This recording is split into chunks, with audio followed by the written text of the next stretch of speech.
Hey man, say man, it's your boy Big Dreams. Welcome back to the channel. Before we carry on any further with this video, make sure y'all like, make sure y'all comment, most importantly, make sure y'all subscribe and hit that post notification bell. Set it to all, man. We is back with another banging video, back with another reaction video, man. And today we are reacting to Gene Deal goes off on Mase for asking him why he didn't shoot back at Biggie's killer, man, on the Art of Dialogue. We finna dig in here and see what's going on. I'm not gonna make the opening of this video too long. All I ask is that y'all smash that like button so this video can rank higher in the algorithm. Go crazy in the comments. Let me know what you want me to react to. And if you watching me, you not subscribed, man, subscribe. That's all I ask. We about to go ahead and dig in. Volume up, gotta be up all the way. All right, bet. Mase, I know you had an issue with some comments he made to you a while back, right? If I'm not mistaken, I think he made a comment to you. Hold on, that quality is just off. Gotta change that quality. Bet. He's asking you why you didn't, shoot Biggie's killer. Bruh, me and Mase had conversations before Big got killed. Me and Mase had a conversation after Big got killed. I told Mase the whole story. I helped Mase on 2 occasions in California. When he was trapped off in the club and when he was trapped off in the hotel. You understand me? Mase knew what he was doing.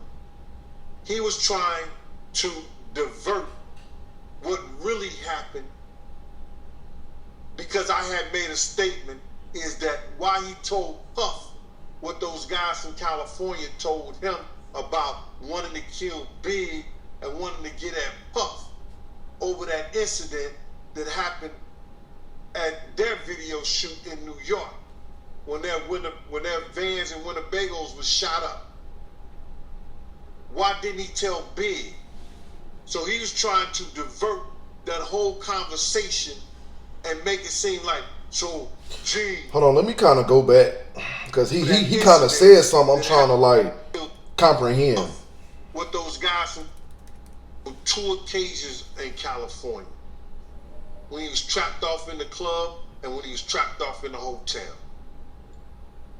You understand me? Mase knew what he was doing. He was trying to divert what really happened because I had made a statement is that why he told Puff what those guys from California told him about wanting to kill Big and wanting to get at Puff over that incident that happened. So since he said that, if Mase went back and told Diddy about what was said to him about them cats out there in Cali that was trying to get at Big and take his life, instead of, I mean, I can in a way see that, you telling Puff that's Big's manager during that time, but they didn't try to stop Big from going out there still, He still ended up out there. Their mission was successful. They killed him. But why didn't nobody stop Big? That's what it all boils down to, bro. Why didn't nobody stop him? Why y'all still let him go out there? He's going on enemy's territory. The enemy not finna show no type of remorse, bro. Why didn't nobody try to stop him? That's the real question. At their video shoot in New York, when their vans and Winnebagos was shot up, why didn't he tell Big? So he was trying to divert that whole conversation and make it seem like, so Gene, why you didn't shoot? Listen to me. It wasn't because Big wasn't my principal. He knew the fact that we had blew the light and we was halfway down the block, crossed the light, and then when the first shot went off, our driver took straight off. I'm screaming at our driver because he was told that somebody was pointing a gun at Big and them. He should have just threw the car in reverse. He knew the whole story, my man. Prior to him even coming back to New York. Because me and him had a conversation on the phone. Now listen, in a lot of interviews and cases and situations, you heard people say that Big's death was a setup. You know, with this few little portions of the story that Gene Deal just gave, bro, it real deal do sound like a setup. I'm not even gonna cap to you. You know what I'm saying? Like, it real deal sounds like a setup. And a question I have to ask, bro, that I know I'll never know the answer to, but a question I would love to know the answer to: was Big and Diddy in two different vehicles, or were they in the same vehicle? I highly doubt they'll be in the same vehicle, because even with the people who were in the same vehicle that Big was in, Big was the only one that ended up getting killed. They was targeting him specifically. You know what I'm saying? And now with the stuff that he just said, bro, it's really sounding like a big setup at this point. You know, they planned that and they wanted that. Like, that's what it's starting to really sound like. This was a big setup. It was a planned blueprint on how they was gonna take that man's life.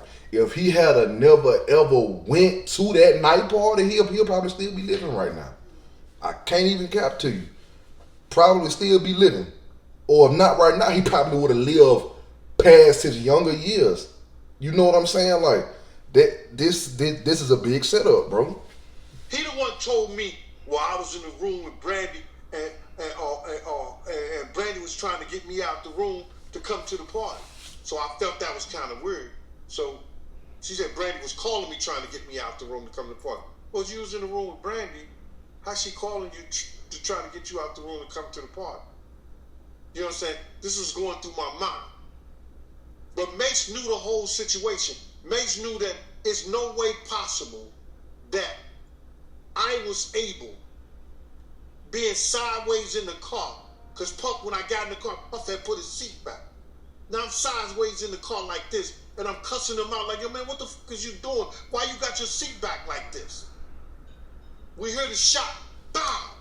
He had that seat laid back so he wouldn't get shot. You know why that seat laid back?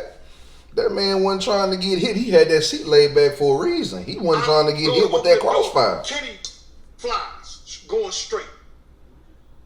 You understand? So he knew the whole story. What I supposed to do? Put my gun out the window and just start shooting? Like this? When the car had already turned the corner? It came out of parking space. So he knew the story, bro. He was trying to just divert the attention of, well, why security? So ask security. Ask big security. Ask Paul. Ask the LAPD. The LAPD officer that was right there. They was right behind.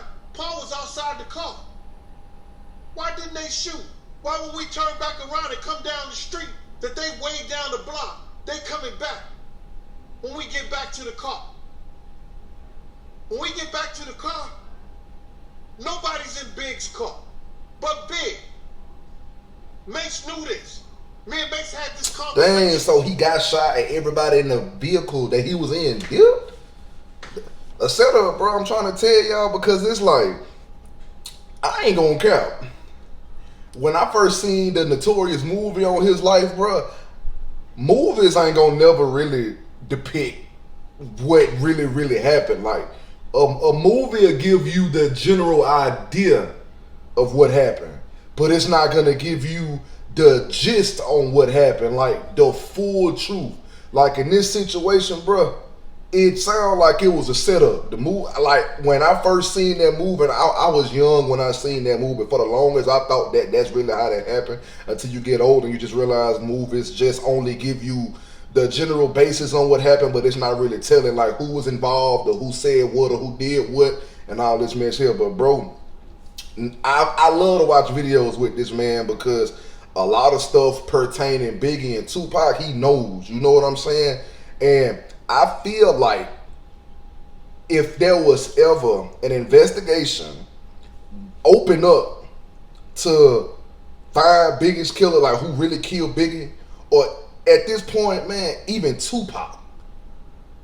I don't know if Keefe D or whoever that dude was that got convicted and arrested was the one that was involved with killing Tupac. But bro, if a investigation case was opened up, I feel like Gene Deal would be able to crack a whole lot of that stuff single-handedly. Way better than the FBI can, bro. But yeah, but that was a big setup, bro.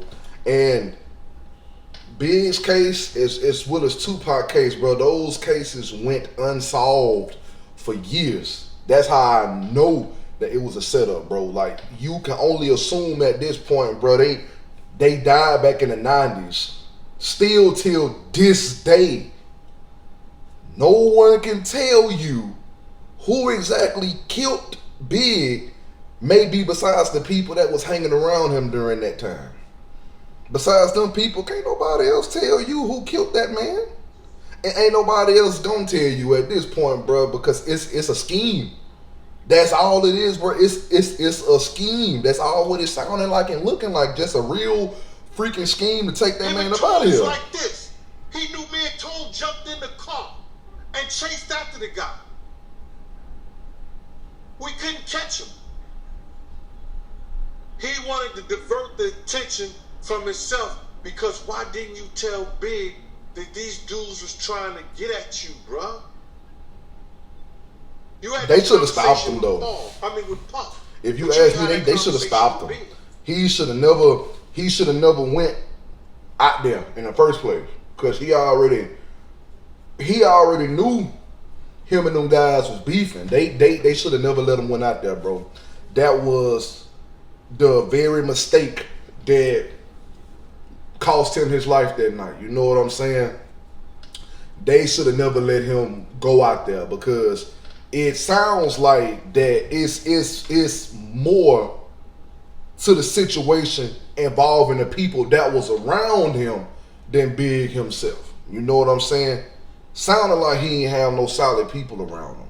If your people still know that, like, hey, if you go here, bro, they gonna take you out, and y'all still let them go, that ain't nothing but a setup, bro. It sounds like somebody wanted that. Sounds like somebody really wanted that. So people come on and talk, why you ain't shoot? Listen to me, bro. At that time, I was young, dumb, and full of cum.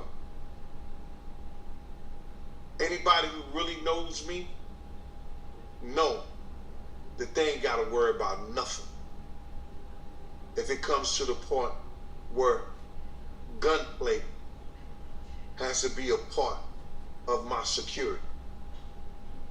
I'm not going to hesitate, because I never bodyguard anybody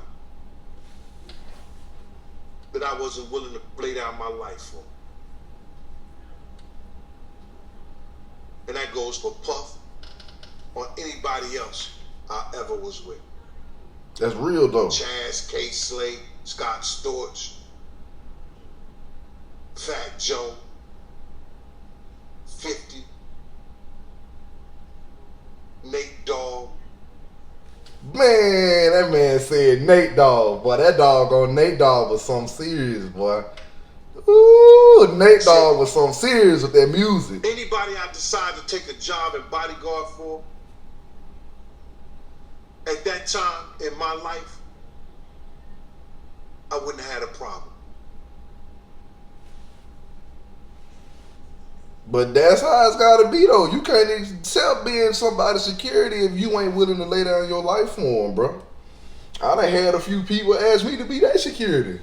I ain't finna lay my life out on the line for nobody I ain't really like this with. If we ain't like this, I ain't finna lay my life out on the line for you, good buddy. No. You got the wrong one. But man, look, listen.